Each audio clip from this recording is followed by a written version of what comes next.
Nikikona. Odhiambo mad Jumapil nyakora mga juang tarik prario kod aboro dweno mar ang'wen ganario prario kod ang'wena odhiambo bende piny Kenya opong kod midhiero kotenre gi koth mapek ma osebedo kosa thoth gwenge ma pacho kae.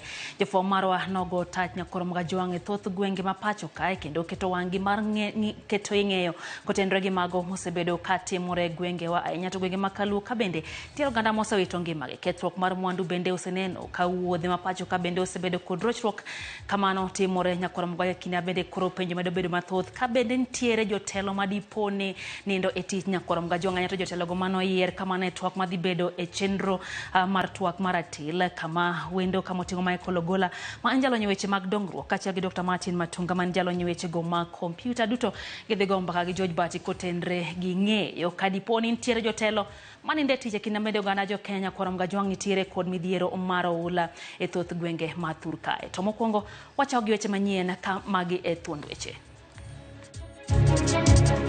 Kwan ji ma osewito ngimagi e masira mar oula koro kalo ji 90 ka ji adek yangi ne owito ngimagi e masira mar oula e gwenge mag Suba e kaunti ma Homa Bay.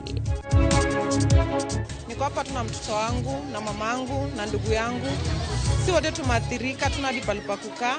Jopiny ni kama tek kata mamanyo kuonde mag jot bang' oula darogi. Jalup jatend piny Kenya Rigathi Gachagua ochulo chiemo ne ji ma ojote skunde mamadhari. Munajua lazima tufungue mashule yetu ndio watoto wetu waweze kusoma. Wale wote ambaye wako kwa mashule tuta relocate hawa. Pinyo wacho ramoni sikunde ibiro yao manakaka nyocha ochan. Kata odoko ni oganda maula makocho ketho utegi kod jote skunde moko mapachoka.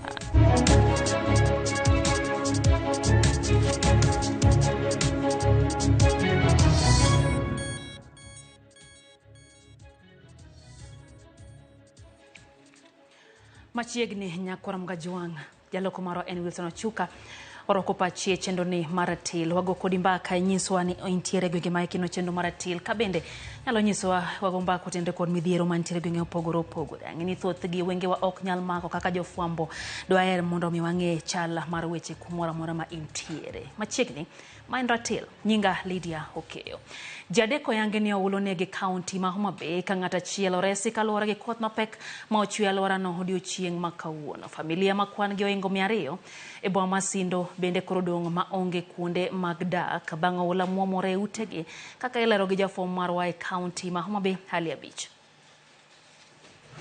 Koth mapek manochiwo odiochieng' ma kawuono ka chud bura ma Suba South okelo tho mar ji 3, miyo moro kaachiel kod nyithindo 2 mawuok e familia achiel mane pi mapong' kendo muomore oywero. Kaluwore gi ruoth ma Kaksengre West Eliud Odeka, oula mapek manomuomore kowuok e gode mag Sumba, Rang'wa kod gode mag Kisaku ne oywero ji 3 go ma onego ka gin e yo gidhi e boma Masindo ka wuon nyithindo 2 go to jopiny ne oreso. Oula maduong' nomuoch kendo kochakore kod kombuto kalora piny ute mang'eny okethore kendo jamni machalo diek, gwen kod rombe moko lalo ngimagi.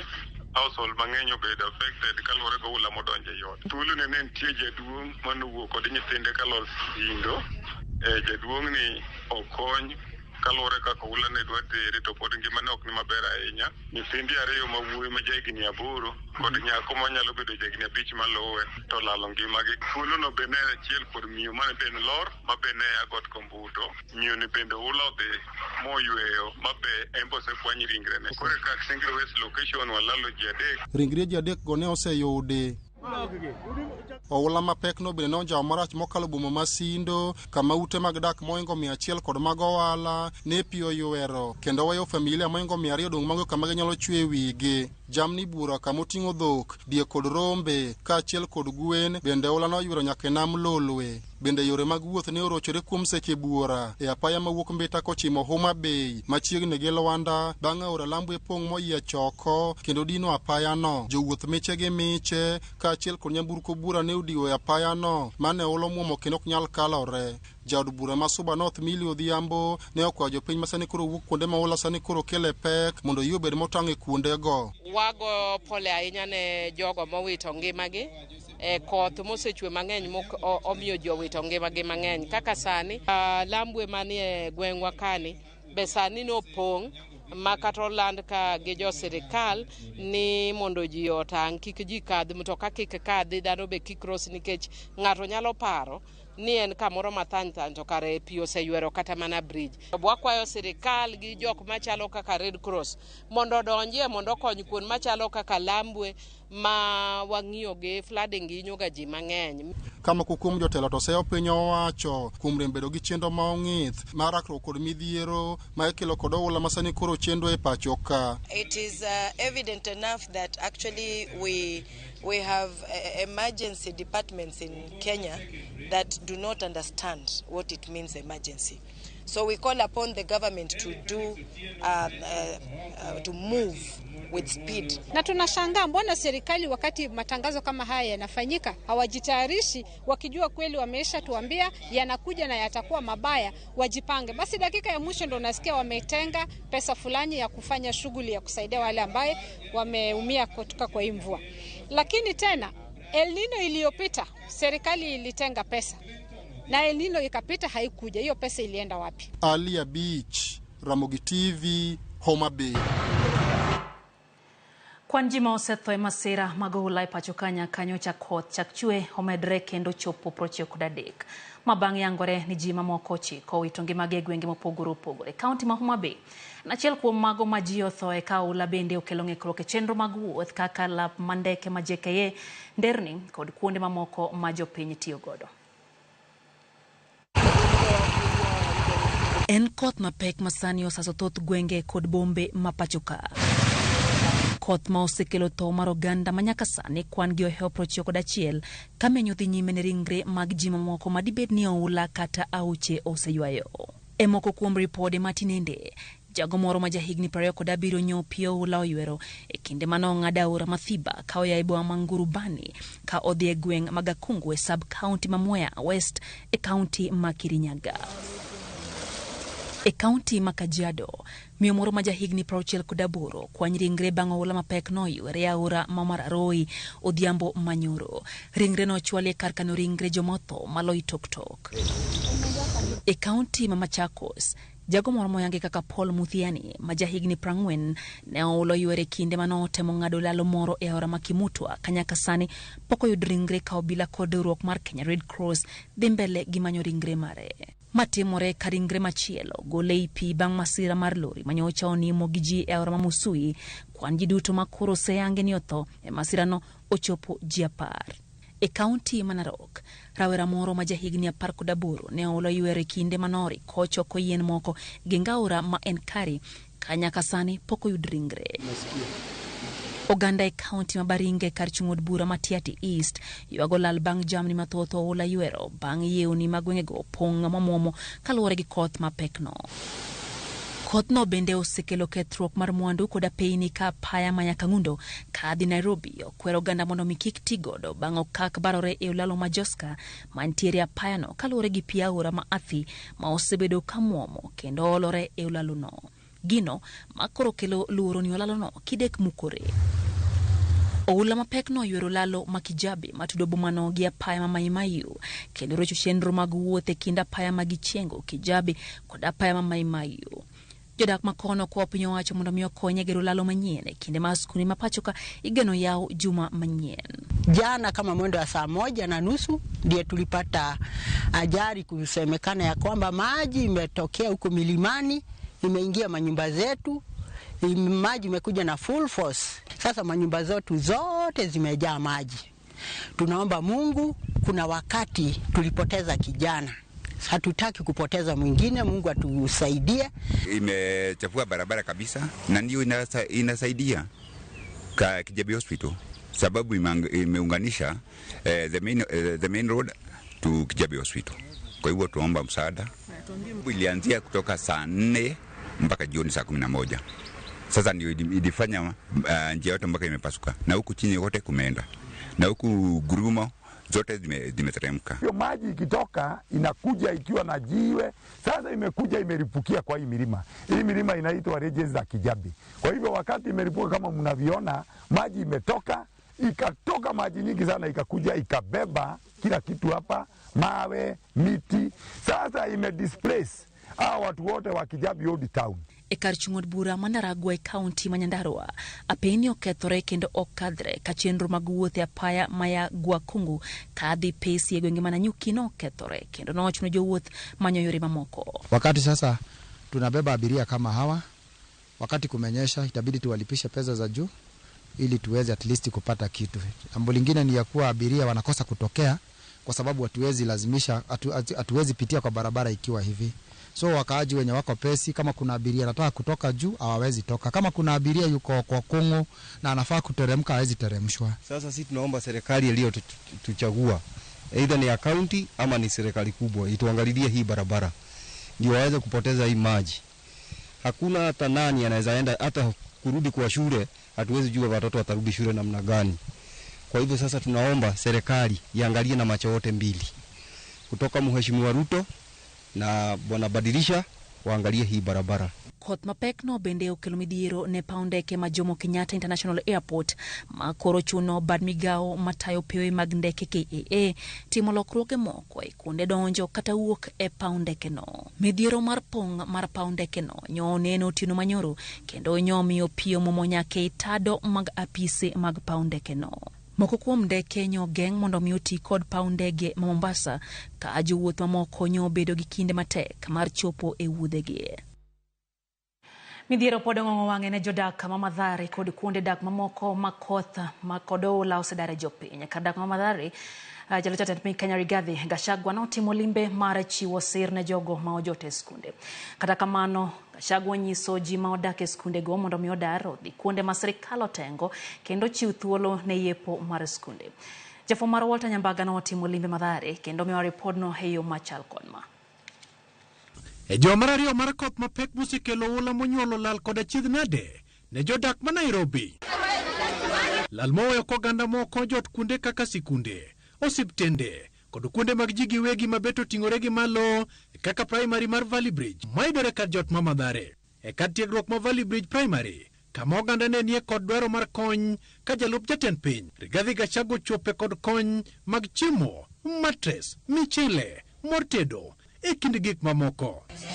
Kata kamano, Rigathi Gachagua kone jo Kenya mojote sikunde go mondo dar kendo gidhi kuonde ma sirkal otengo mar chiwo thuolo ne chenro mag somo. Mnajua lazima tufungue mashule yetu ndio watoto wetu waweze kusoma. Kwa hivyo tumekubaliana wale wote ambaye wako kwa mashule tutakuwa tukiwauliza kwa heshima, tutawasaidia, relocate hawa pahali kwingine ndio shule zetu siweze kufunguliwa.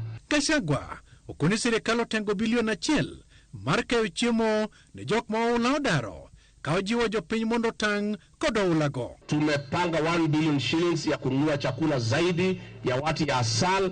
Tutaendelea kusaidiana na watu ya public health ndio waweze kununua madawa ya kuzuia magonjwa kama ile ya cholera na ile ya malaria, na tutaendelea kusaidiana. Tunauliza nyinyi kwa heshima pia nyinyi mjichunge. Jodak kata kamano ywak ni gin kod pek mar dar ka ogiyango kuonde magidhie malong'o kendo gimedo ni kata sani gi jote kilese machiel ni kod kwan ji moingo 150 to moko kuomgi nigi nyithindo matindo. Niko hapa tuna mtoto wangu na mamangu na ndugu yangu, si wote tumathirika, tuna hadi pa kukaa.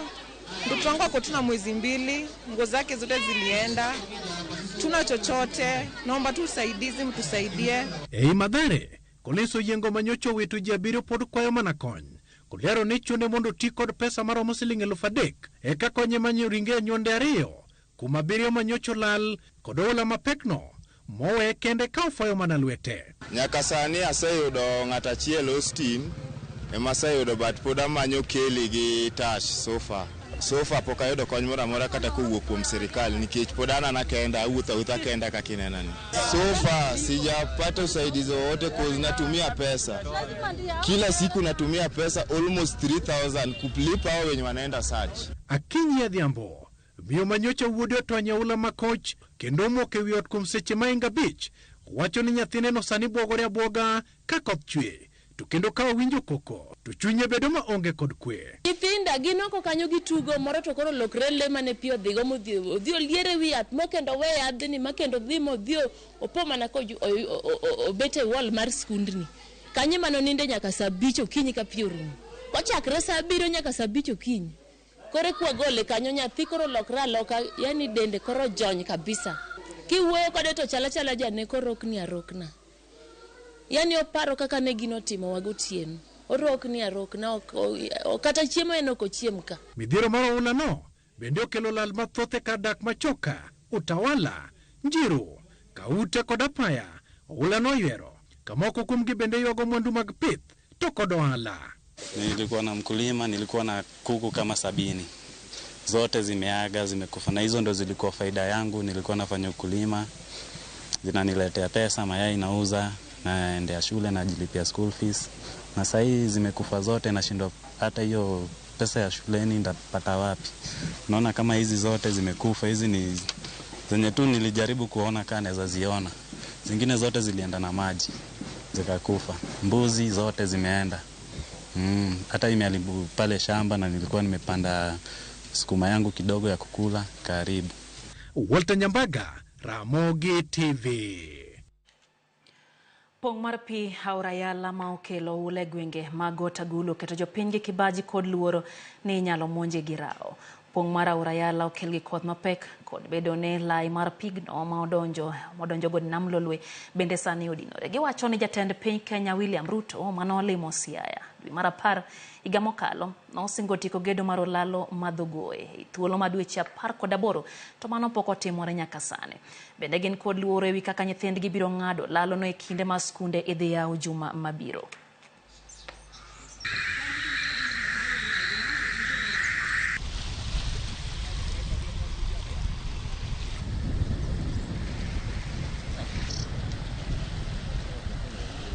To kage yawo nwa kalabat bapiyo kalo to nyithindo nyalo yudo kaka kalo, to kaka giyawo mano kaka wabro timore nyithindo onge kes kacha bende tin madakwa ugnwa dhi dage nyithindo kanyachiel. Akwa MP marwa Miso Chandat mondo biye walosie kode one gima timo ka kubiro boneno gima timo owe bet forward wan osiepe ne obiye biana miga an osiepo chanda kabisa. Gima timre jowadwa en gima lich ahinya.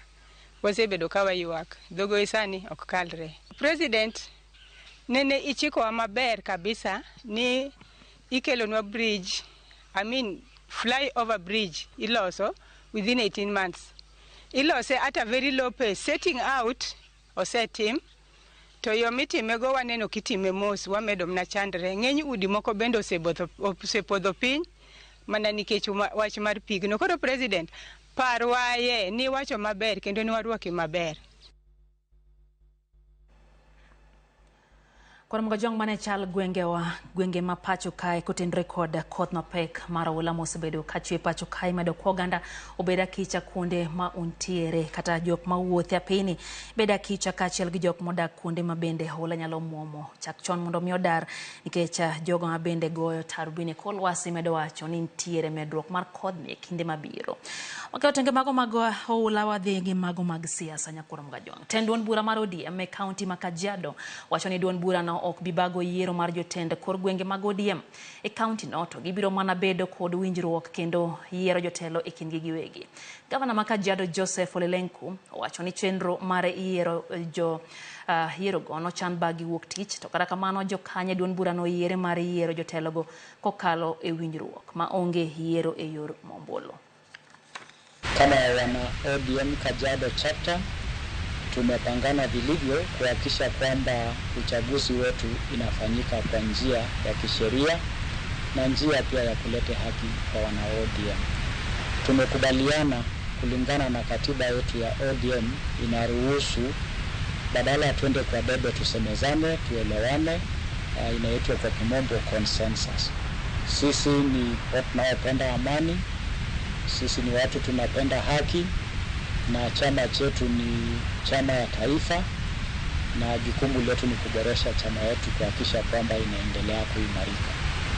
Na kama kiongozi wa ODM Kajiado nitahakikisha kwamba tuko na mwelewano na timu yetu inafanya kwa pamoja, na sisi tunaendelea kuongeza wafuasi sio kuwapoteza. Wadhi kaunti ya Migori kama penjo pod thoth ewi chenro mag piny owacho mag gero udi manengogi ogonyore kinde ma piny owacho dhi nyime kod kawo pacho ganda koloso godo ka loso godo chike makuro bro tao chenro makamano. Oganda mathoth pok ong'eyo kaka ginyalo yudo udi makamao ka direct time migawo madongruok mag bombe kod udi e gwenge mag Nyanza Jared Obuoga to wacho ni chike masani piny owacho loso dhi keto chenro no bedo mayot ne oganda jo Kenya duto. If it will be built on a public land, will it be converted to a private sector? Another question, how is the common wananchi with all that public land? Locals will be given the priority to take up the houses. Locals will also be given the first opportunity to provide materials for the construction of these houses so that it can spur economic growth and spur development here. Deka na pago chiko bang sachela midhiambo chendo enda til nyakoro mgajuangero kamano kuoma kete mana Karamogi TV okoyo mokwongo karakamana singo kao pachi chendo nikapokwa kao yueyo aneno ka ute oya Fred Osuru. Fred wacho ni omor kaka Rigathi Gachagua wuok motero kony na jodak mamadhari ni jotendwa mag ODM bende koro wuogi oko ochwalie kony ne oganda. Nano bende Oguda Kayesu kantiere gwengego mag Migori wacho ni kodh ni chiche kosun tiere no amoro mano nyis ni olosi yie to poko nyiso oganda wacho no oganda obeda akicha wacho kanyo ni ntiere kaka weche gi chacho oganda kendo chich gi kaka kodh ni medore kwa oganda obeda akicha. Jamta Wuda Wasi wacho ni entia wasi boda kato tambo Edwin Oduor to wacho kanyo ni entiere kodwa e chenro maratil kendo Ramogi TV lere yo makara wach koth medo kelo luoro mathoth ne oganda kendo wacho no tiyo mos jogo mosa wito ngima gi kotendre koda koth mapekno. Nano bende Otema Samuel Oyugi wacho ni entiere kodwa e chenro Nyakwaro Wenga wacho kanyo ne jok mapi ohinyo go ogoyo ne gimos entie gwenge marongae hemonene Ramogi TV. Uviela Tieno wacho kanyo ni entiere kodwa kanyo gi Samson Okal Origa mora hinya gi chenro ni maratil benane no Movolo Tieno wacho ni en kod kanyo Sara Singa gineno Ramogi TV. Eva Orlando kantiere Kahawa Nairobi wacho no chenro yo makara. No bende ote mar Sara Singa wacho kanyo ni owuro sana koth magoyo pacho kae to bena eno kanyo ote mo ya ira Stephen Otiwa mwalimu bora wacho no seche kendo mora hinya gi chenro maratiloro orito manatwak mano mabire dae kama chok kendo tis Nyakwar Nyawade kantie Sindo Mwalo wacho ni gineno matek Sindo kawuono kotendre gi koth mapek ma okelo hinyruok kendo lal mar ngima. Wagoyo mos ojuok Jako Kuro to wacho kanyo ni embe ntira Wendo sub county Migori county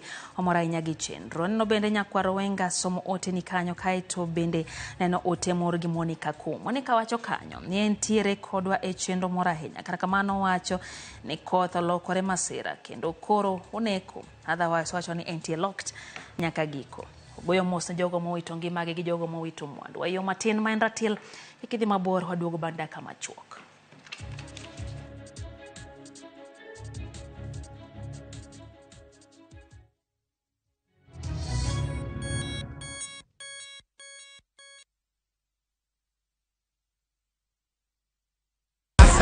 Win big in seconds. Shabiki nikajaribu mara ya kwanza nikaeka shilingi 100 kaliwa hiyo 100 nikasema nikakufa moyo. Hii mara ya 4 nikaeka shilingi 100 kaona napanda yapanda ikafika 500,000. Nikamusisha msichana wangu mkubwa nikaniambia dadi toa hiyo usiache toa. Nikasema wacha tu niendelee tu kucheza. Ndio ikafika 1.4. Nimefurahi yani hata nimeona ni Mungu tu. Kuna mahali nilikuwa nimeshikika ma school fees hivi.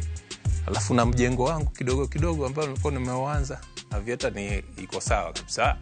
Iko chonjo. Avieta ya Shabiki.com inakupa the biggest multiplier in Kenya. Shinda up to 50,000 times your stake. Yani ukiweka stake ya 100 bob, ndege ipeperuke, unashinda 5 million within seconds. Not for persons under the age of 18. Shabiki.com is authorized and regulated by BCLB license number 359. Ang'o maketo skul mipuonje weche mag thieth kod science bedo maber? Waketo maino marwa e chal ngima mar jopuonjre, waketo maromre timo nonro kod tiegruok, wajiwo jopuonjre donje chenro mopogore opogore kaka tuke, wachiwo tiegruok mowinjore gi omenda ma japuonjre chulo, japuonjre tieko somo ka en gi lony mar donjo e teacher. omiyo chop Imperial College of Medical and Health Sciences kama kepo mar dwe mar abich dhi nyime. Welcome to Imperial College of Medical and Health Sciences. When your kids learn to be independent, you're giving them a great start. Prestige Margarine. It all starts with a great start. Now comes in the original and vanilla flavor. Sasa kwa thao moja tu unaweza pata third party cover for your private motor vehicle valid for 30 days. Say goodbye to expensive motor vehicle insurance. Pata bima kutoka Direct Line Assurance. Kujisajili bonyeza *487#. Weka namba plate ya gari yako, ID namba yako, email address yako na ulipe thao moja tu. And your digital cover will be sent to you instantly. Collect your sticker at your nearest Total service station. Dial *487# upate third party motor insurance valid for 30 days. Pap, ni thao tu.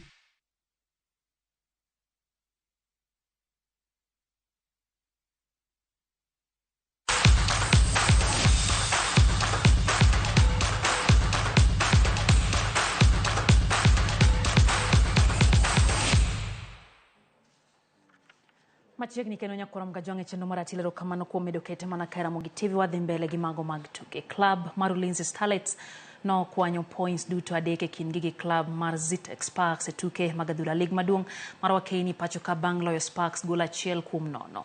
Yalap ma Ask Showground club mana Nakuru City Queens no ukamodhi gonde ariyo kuom ariyo gi Bungoma Queens. Noela Mutata no miyo club mar Bungoma Queens goal mokwongo dakika mokwongo kapok Nakuru City Queens yudo goal kokalo kuom jatugo Salono Jael e dakika mar 23. Bang' jotugo wuok e yweyo, Bungoma Queens no yudo goal mar ariyo e dakika mar 50 ka bedo mar gi mbele no rumo mana tok dakika ariyo bang' Wafula Marcelin loyo ne City Queens goal mogik. E tuke mamoko mano tugi kawuono goal mar Fasila Diambo no miyo club mar Ulinzi Starlets loche kindgi gi Zitex Sparks ka Bunyore Starlets no wuok amodhi gi Wadaida. The ladies can do better. By far they can do better if they can be supported by the government. Like if the men are given 2 million per week, per season, then ladies, let them at least be given even half or a quarter of that amount.